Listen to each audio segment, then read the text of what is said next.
So hello and welcome back to the channel, and welcome to this Assetto Corsa setup guide for all the GT3 cars around Spa, and a massive thank you to every one of my subscribers for helping me to hit that 1000 subscriber mark, if not now but very soon. So thank you once again to everyone that's hit that subscribe button. So let's get into this video. We're going to be looking at all the GT3 cars, some of them that have been more capable than others to get to that 218, and some of these setups will certainly carry you over into the 217 region, but they'll certainly make it a heck of a lot easier to get a fast lap around Spa and just make you a little bit more up there on the leaderboards. So just kicking off in the McLaren 650S and looking at some of the settings that I'm using, just so that you've got the same sort of track conditions when you're trying to set your laps. Let's make a start in the McLaren.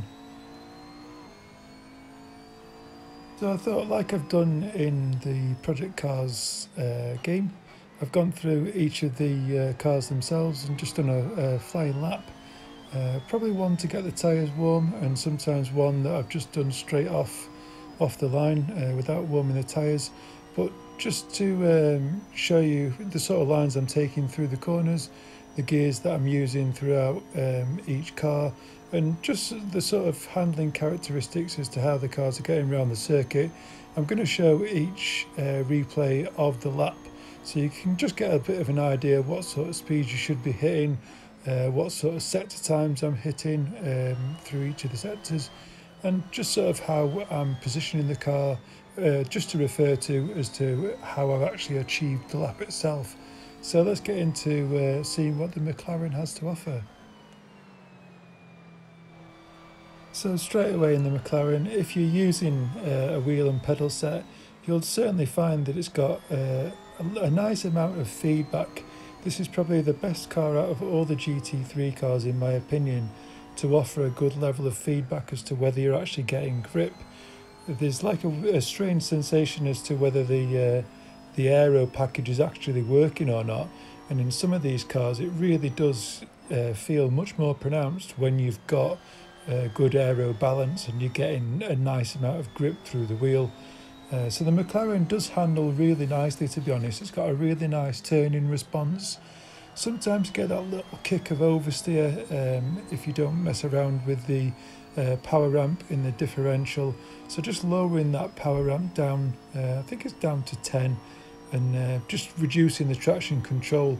I do actually think the higher the number in the traction control, the more slip you get, rather than lowering the number till eventually it's turned off, which is something I figured out. But anyway, it's got a good power to rate ratio, and it really does handle Spa really well, and this car's quite capable of getting into the 217s, which I'll just show a little picture of from earlier. But yeah, it's a really nice car to drive, the McLaren, and I'll just quickly look over the setup. Usually I'd explain all the setup changes that I've made, but to just shorten the video down a little bit, I'll just go through each and every one of these just the same, just flicking through them and pause them and change them yourself as you feel fit. So let's move on to the next car.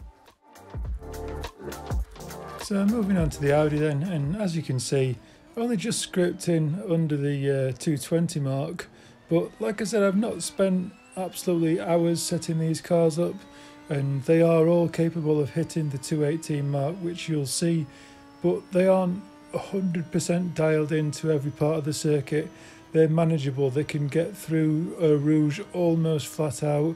There are areas where it's going to be down to particularly just driver skill that's going to get you that 218. It's not like a total given. You know, if you're only able to set like a 228 lap, you're probably, obviously you're 10 seconds away from hitting a 218, but I don't think instantly driving this car is going to allow you to get a 218. That's definitely not what I'm saying from the start, but the way the cars are set up, in their default setup, there's quite a few things that are working against you, so to speak, whether it's the way the dampers are set up, or where the cambers are running, or where the aero package is actually working for the car. But just wanted to point that out before we get any further into the video. and you will often see that the Ghost is a little bit further ahead on some runs. I haven't done the absolute best lap that I could do. I've just done a 2:18 lap in order to produce the video as quickly as possible, really.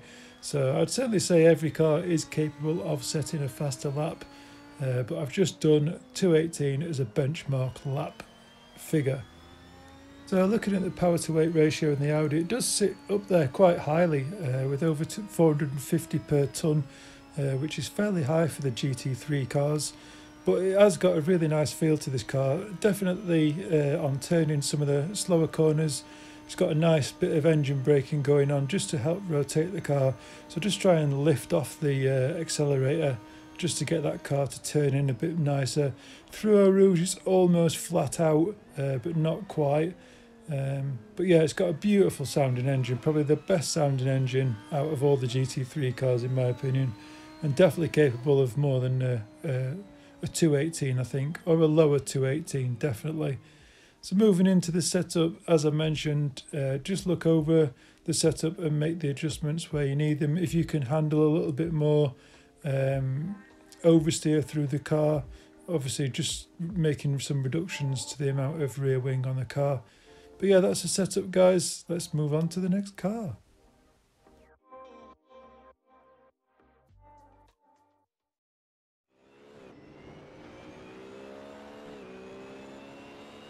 So here we go then in the BMW Z4 GT3. Not particularly a car that bodes very well, to be honest, on Project Cars 3, or Project Cars 2 should I say. It definitely won't bode well in Project Cars 3 from the look of things. Anyway, yeah, it doesn't really bode well at all in Project Cars 2, it's just so underpowered. But here in Assetto Corsa, it's just absolutely beautiful around Spa. Obviously it sounds terrible from when you're inside the car, it sounds like some sort of leaf blower or something, but this thing absolutely pulls you along, it really does. And it corners like it's on rails, it really gets round the corners, just huge amounts of grip. What else is there about this car? Just a pure beast of a car, to be honest. A few little alterations obviously with the setup itself, and definitely some final adjustment probably needed on the gear ratios. I don't think I've got them 100% set up, but it did so well so early on. I didn't really bother messing any further with the setup. Definitely easily capable of a 2:17 lap. I spent probably about 12 minutes in this car to get it into the 2:18s, and obviously you can see quite comfortably in that 2:18 region as well. Yeah, absolutely beautiful car. Really enjoyed driving this one. Definitely one of the faster cars around Spa, even that it is quite underpowered at 418 horsepower per tonne. Yeah, handles really well. Just a pity about the engine note.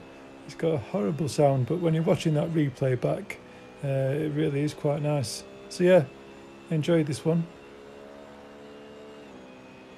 Yeah, it might even be worth a few alterations, not only to the gear ratio, but to the amount of aero that's running on the rear wing. Certainly something to look at to try and get it further into the 2:17 region. But I think even just running a few extra laps in this car would have easily gotten into the 2:17s. But yeah, loved the BMW Z4.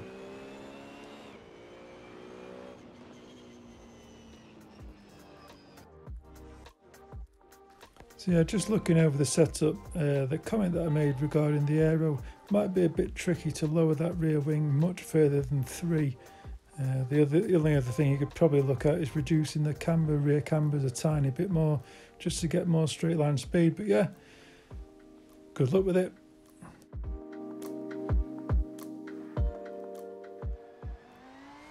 So here we are then in the Lamborghini, and another car that carried over really nicely from Project Cars 2.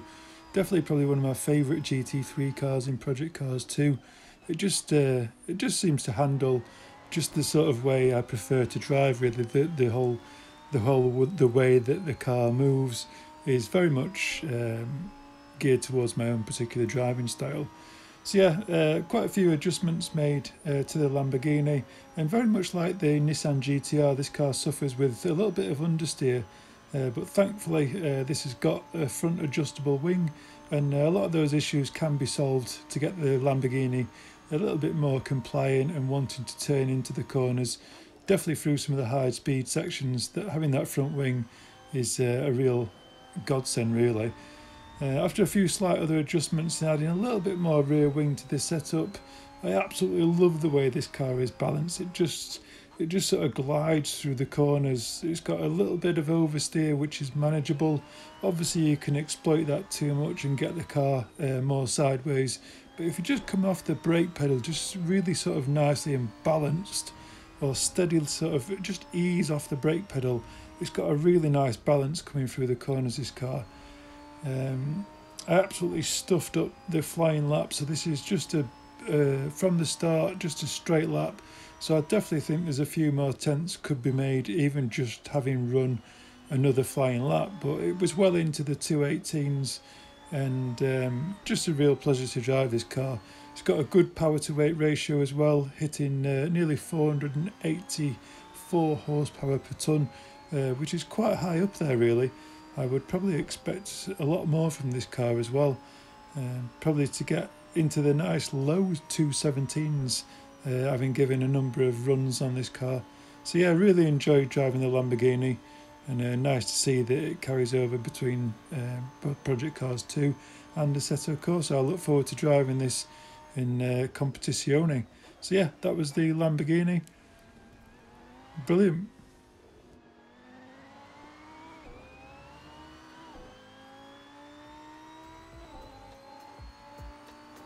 So yeah, just looking over the setup, there's probably is some adjustments that could be made to the aero package, but I thought adding the front wing was definitely a must to get the car to turn in, but there's definitely some adjustment that could be made probably to the rear cambers, and maybe losing a little bit more of that rear wing to get some more top end speed.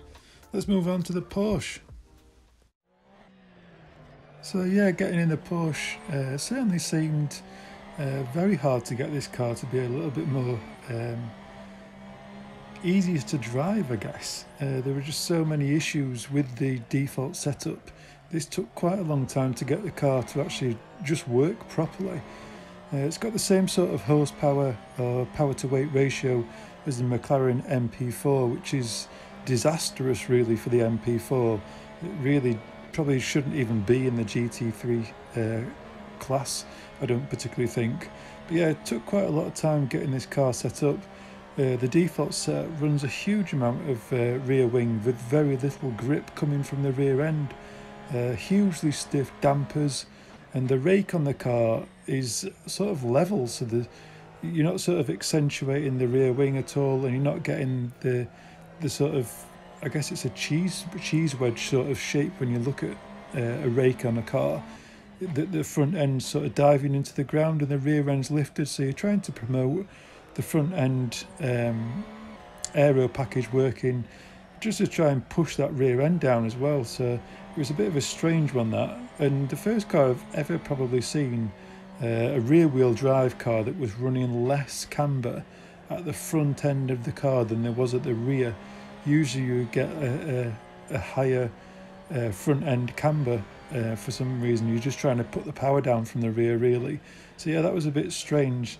So after quite a number of adjustments, this car's almost flat out in fifth gear as you go up through Eau Rouge, but it still feels very much on edge through Pouhon. So just be really careful on the approach to that. It's got a real tendency when you come off the throttle in a very quick application, it tends to introduce quite a bit of oversteer to the rear. So coming off the brake pedal needs to be a very smooth action, just to try and get the rear end not to be so loose. So yeah, just be really careful. It's quite helpful through some of the slower corners using that, but just be wary of it. But a very comfortable 218 lap, and certainly capable of more. So yeah, just looking over the setup, it is a really strange one how these cars differ so much between each package, having so much aero available, and yet some cars have like 3 or 4 clicks available, and yet this one's got like 17 to 20 clicks available on the rear wing. It really is rather strange. But yeah, that's the setup. I think there's definitely more to come from that car. It's quite a good car, I think. So yeah, let's move on. Let's take a look at this terrible McLaren MP4. So yeah, as I've mentioned before, in the Porsche, they're both running exactly the same brake horsepower per tonne, which is 401 brake horsepower. Obviously you've got the same weight in each car, but how they get that power down onto the circuit is completely different. I've running the least amount of rear wing as I dare run, really, and going through a Rouge there, as you can see, it's absolutely flat out in 5th gear, which is quite surprising considering how little wing I've actually got on the car, but it's still almost about 5 to 10 miles per hour slower through that section than any other car in its class. It's just absolutely miles away. You can see they're hitting a 47 or 40.739. You've almost lost a full second just at the end of that sector alone than some of the other GT3 cars in the same class. It's just underpowered. It's just hugely underpowered. This thing, it does handle really quite nicely, and even as we come down here through Pouhon, the rear end, I don't know why, it's on the edge coming through there, let's put it that way. There's so little rear wing just to try and get this car to accelerate and have some sort of straight line speed. Just getting the car up to speed is the problem with this car. It does handle quite nicely. It almost feels like it should be hitting a 218 lap, but it's just the amount of acceleration this car's got. It just doesn't pull at all. Yeah, it just really struggled with this car. The thought of even getting anywhere near a 218 lap is probably impossible. You saw that one there, a 143 through that last sector. Most of the GT3 cars in the low 42s, some of them even the 141s, just through this little test that I was doing. So yeah, just hugely underpowered, very disappointing. A beautiful looking car as it is, and one I had the pleasure of seeing just recently drive off my road, which had an amazing reg plate that said "Oh baby." Looks absolutely amazing just driving on the street. But yeah, love the car, but unfortunately it's just hugely underpowered. As you can see, looking through the aero setup, it's running as little as possible. I mean, even 5, you start going down to 4 and trying to get through Pouhon with any sort of speed, you just start to lose the rear end. The rear end is almost instantly coming around. So yeah, really disappointing from the McLaren. Let's move along, see what we've got next. The Mercedes SLS. So jumping into the SLS, it's got a lovely sound to the car, it really has, and especially the downshift. The downshift has really got a nice note to it. Certainly a nice car to drive, probably, just around the street. I certainly wouldn't turn one of these down, but if you're wanting to hit regular 218 laps, this definitely isn't the car that I would be picking to do that.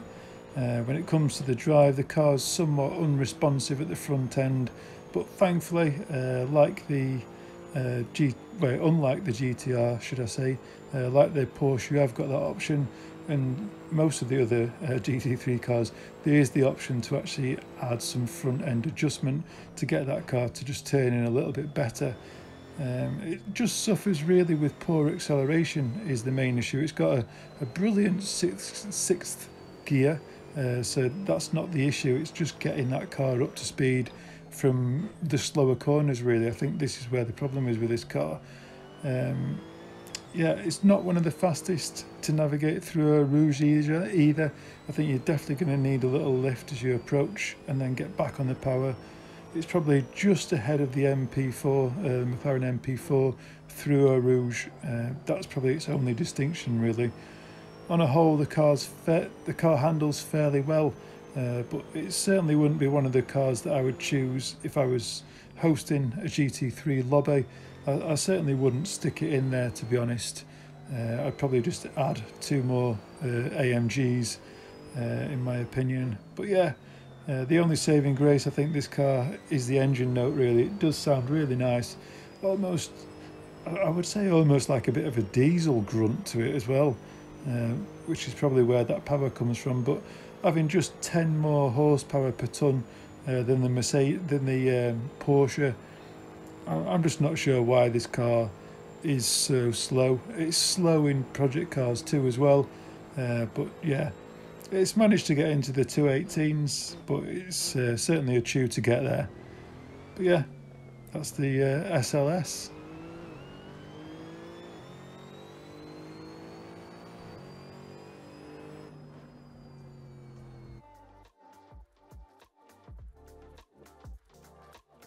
So as we come to look over the setup, I really don't think there's anything else that I could do with this car, to be honest. It's running so little rear wing. If you start dropping any more rear wing, it's going to really upset the balance of the car, to be honest. I think you'd have to drop the front wing as well and maybe run one rear wing, but then you would have the issue of getting the car to turn in. So I really don't know where else I would go with that car to make it any faster. So yeah, that was the SLS. Let's move on to a car that I thought I would throw in here because I think it deserves to be in the GT3 class, to be honest, seeing as we're missing the M5. So let's have a look at the BMW M3. So obviously putting the M3 in here, there was obviously the Corvette, which is in the same class, but if you choose to host just a race weekend and you choose the same class, the Corvette, the BMW and the Scuderia GLICKENHAUS is in there as well. So I thought I should add these in, and I think they're definitely worth being in this category. Obviously I'm only running the soft tyre. There is an ultra soft tyre, but just to keep this comparative with the rest of the field, I've just ran the soft tyre on each of the cars that I chose, this one and the Corvette, which we'll have a look at later. But yeah, I really do enjoy driving the BMW, and I really do miss the fact that the M3 isn't in the GT3 class. I much prefer the M3 over the M5, and it does bode well here, it really does. The dampers, once again, poorly set up for this car. There's just far too much bump to rebound ratio. It's just set up all wrong. Way too much downforce as well to make use of the long straights and to get the acceleration out of this car, just lowering the aero package quite a bit. I can't say I'm 100% happy with the gear ratio as I've got it set up, but it was definitely better than the standard setup, which has a really low first gear, or really short first gear. You might as well be setting off in second gear with the way it's set up as a default setup. As far as the drive goes, it's pretty grippy through Eau Rouge, absolutely flat out in sixth gear, and no real issues going through any of the other corners, to be honest. It's quite a nice balance. Obviously you still need to be aware of maintaining a good balance through the application of the throttle pedal, and the rear end, it's a BMW, you've got the option of it stepping out at any time really, but comfortably into the 218 laps, and definitely worth chucking into those GT3 lobbies in my opinion. It's not too overpowered, but obviously it has got the option of running the ultra soft tyre. People could abuse that, or they could choose to run the soft tyre. I've got no idea what sort of lap time it will set with the ultra soft, but I've got to presume it's going to be better than a 218 lap. And like I said, I've only ran a few laps in these cars, so definitely think this is capable of hitting a 217 no problem. So yeah, that's the BMW M3 GT2, but definitely could put it in there to the GT3 class. Let's take a look at the Nissan GT-R. So definitely a car that's one that's been just, I won't say part of my life for a long time, but a car that I really do love the look of. So definitely some envy going on, having seen recently with Jimmy Broadbent having picked up his own Nissan GT-R in black as well. Absolute diamond purchase there, mate. But yeah, moving on to the Nissan GT-R, a car that's got 461 horsepower per tonne, so certainly more horsepower than some of the other GT3 cars in the class, and it's a difficult one to get to grips with, this car. It really is. I jumped into this car having driven the McLaren 650S, and it couldn't have handled more differently. There's a very limited amount of detail that comes through the wheel as regards to grip levels, which is almost accentuated in the McLaren 650. So if you jump from that into this, they feel totally different. The way the car behaves as well is something that you really do have to get used to after a number of laps, really. It ranges from sort of corner entry understeer to corner entry oversteer, and then you get the mid-corner understeer because you can't adjust, there's no front wing adjustment, and then you start to get some corner exit oversteer. It's quite a handful to get this car working properly, but once you do get it working properly and you get used to how this car actually drives, it can be quite a good car, I think, at a number of circuits. Maybe not a lot of the twistier circuits, but certainly one here that's requiring quite a bit of power. It certainly is quite a good car. It sort of lacks the attack that you need with some cars, with that turning response that you're wanting to get out of the car. Definitely takes a little bit of getting used to, and definitely needs a little bit of a lift as you go through a rouge. But one that's definitely worth chucking in the mix. I did enjoy driving the GTR, I really did. But yeah, that was the Nissan GTR. And as you can see from the lap that I was running there, the Ghost was quite a way ahead, so definitely more time in this car. But I was just trying to hit these 218 laps and just get the footage done. I think I didn't have the capture card running at the time I set that previous lap. So yeah, there's definitely more time in this car, probably a 217, but there's definitely a 217 in every one of these cars. But it's just trying to unlock that. So yeah, let's move on to the Ferrari 488. So moving on to this Ferrari then, and probably one of the cars that features quite heavily in Project Cars 2.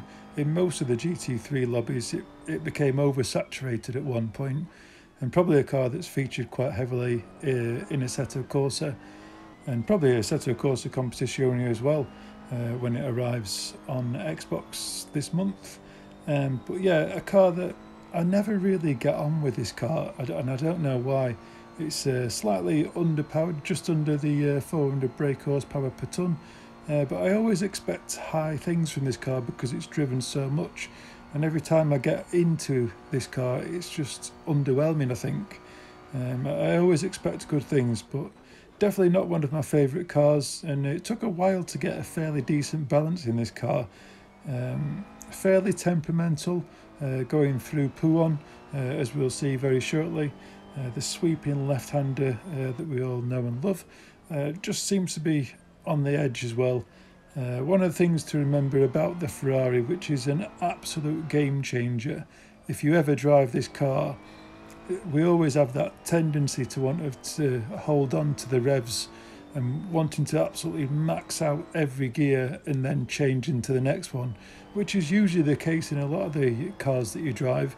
You're getting all that power near the end of or between sort of 7,000 and 8,000 revs, 6,000 to 8,000 revs. But in this car, you definitely don't want to be going down that route. It's a case of almost being in a lower gear than you would want to be in for every single corner, really. You really want to be changing as soon as that light probably hits the yellow on the dashboard. It's a really low gear change, and holding on to the gears is just going to do you a massive injustice. You would notice it instantly. It would probably be like a 220 lap or a 221 lap just by changing gear in the wrong place with this car. So yeah, definitely pay attention to the gears and don't hold on to them at all. Just change gear nice and early and get up through that gearbox as fast as you can. Probably a comfortable 218, and it's always going to be capable of a 217 lap in the right hands. But yeah, let's have a look through this setup, just see how much rear wing that we're using. Obviously down to 4 on the rear wing, so it's on that borderline really as to whether you might actually want to run some front wing and rear wing I really didn't spend long setting them up, so there is a few choices to be made there. Let's move on to the Mercedes AMG, which is a lovely balanced car, I think. So exactly the same as the SLS AMG, but not exactly. It's running exactly the same brake horsepower per tonne, so we've got 411 brake horsepower per tonne, and it is a different car completely, I think, although it looks very, very similar. Going down through Eau Rouge, definitely still a little bit scary in this car. Definitely on the approach, there's probably going to be a tiny little lift and then get back on that throttle pedal straight away, but not a car I found I could hold flat out through Eau Rouge. But yeah, it's got a lovely balance. Other than that, the front end has got a really nice amount of grip down through some of these tighter corners. It really does just point into the corner and just turn in. Obviously you've got that rear end of the car that does tend to want to step out if you push too much on that loud pedal, but just be careful on the throttle application, and this car works really quite nicely. One of the strange things when I came to set this car up is just how tall it sits. It's probably the tallest suspension that I've seen on any of the GT3 cars, with the rear end sitting at about 100 millimeters, when usually you want to be seeing it around the 70 mark. So it's probably been lowered quite considerably probably. We'll have a look over the setup very shortly. But yeah, thankfully it made it into the 218s. Probably one of the contenders to be much lower than that. If you see the car in real life, this car does so well, and it does so well on project cars too as well, so quite why I wasn't able to get more out of this car. But as I have mentioned, I've run these cars very little testing. I'm fairly new to Assetto Corsa, although it's been around for a long time, and I'll certainly be getting to grips with Assetto Corsa Competizione very soon, especially with the way Project Cars 3 is looking like an arcade game. I'll probably be spending a lot more time in Assetto Corsa Competizione along as this and Project Cars 2. So yeah, let's have a look over this setup and just see how much of that rear wing I'm actually using. It's took a while to remember all these cars that I've set up now. So yeah, just running 4 on that rear wing, so whether you would want to run any less than that, I'm not really sure, because it does just turn in so nicely. Adding more rear wings just going to stop the turning effect. So yeah, that was the AMG Mercedes. Let's move on to this Corvette, which just smashed this circuit, absolutely ruined it. So yeah, running in the Corvette C7R. Yeah, what an amazing car this feels like. Obviously, you've got that stigma of American cars, and they're only good for straight lines. Well, straight lines are quite a lot of them on Spa circuit, or on the Spa circuit. You've got this massive long straight, and this thing navigates Eau Rouge absolutely flat out in 6th gear. You can't sort of comprehend that, because it's just nailing this circuit all the way down this straight. It just absolutely eats it up. It just pulls along, and considering this car is the power to weight ratio is in the 370s, when you compare that to some of the other cars like the Audi that's hitting 450, it's down nearly 70 horsepower. But this thing just rips it up. It is amazing how obviously you've got the option of running the ultra tyre again, but I have run just the soft tyre, and like I've said before, when you try and set up a random race using the same class, this car's thrown in the same mix, and I don't particularly understand how that happens, because I think this is overpowered compared to any of the other cars in this class, to be honest. But I thought I would throw it in the mix because I have seen it in GT3 lobbies, and I think anyone that's running in this car has definitely got a bit of an advantage, to be honest.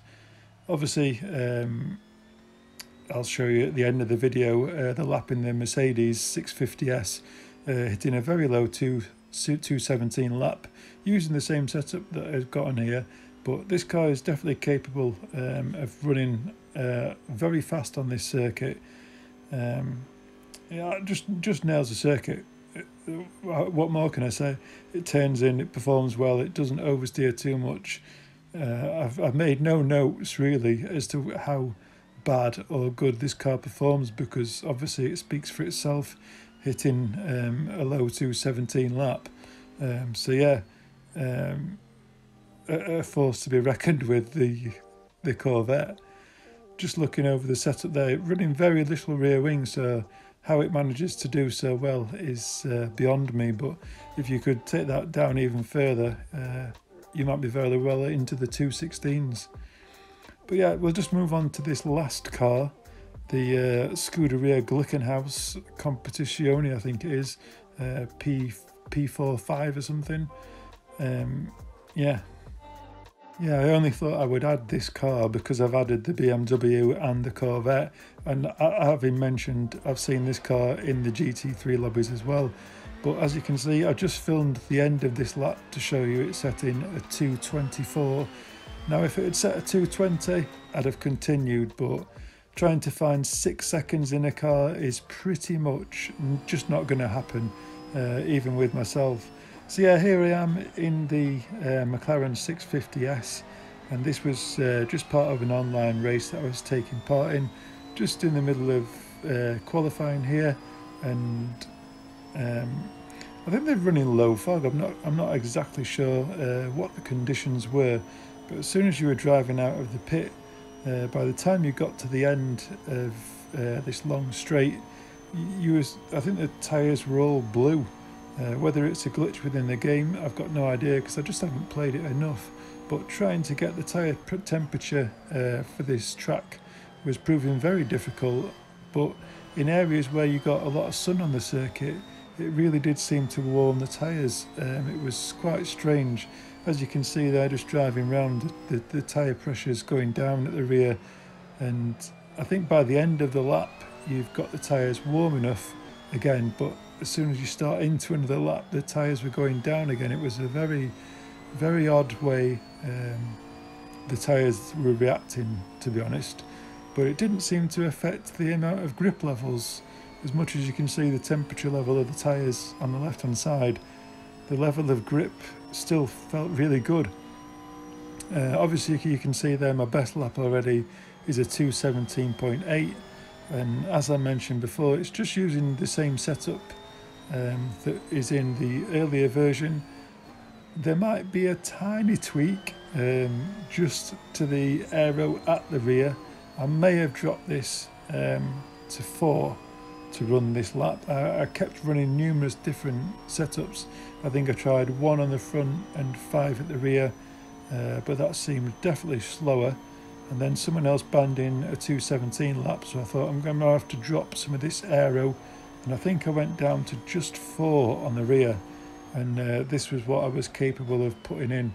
So yeah, definitely faster laps available in all these setups. I think it's just a case of running more and more laps with each setup, maybe just fine-tuning it here and there with the aero package. But yeah, been really interesting for myself, just doing this whole setup and just trying to get to grips with a few of these cars. However, I've no idea how well they run at other circuits. So I'd be really interested to see what your views and opinions are on how they're handling other circuits as well. But thanks to all my subscribers, thanks for helping me hit that 1,000 subscriber mark. It's been a long journey getting there, but lots of really nice people that I've met and talked to through the comments section, every video that I release, and it's just been interesting to see your thoughts and just hear your views and opinions around the channel itself, and lots of encouragement from you, which I've really appreciated, to continue producing more content, and hopefully we'll continue producing more content as the years go on, or as the year goes on anyway. But yeah, thanks for joining me once again, and ciao for now.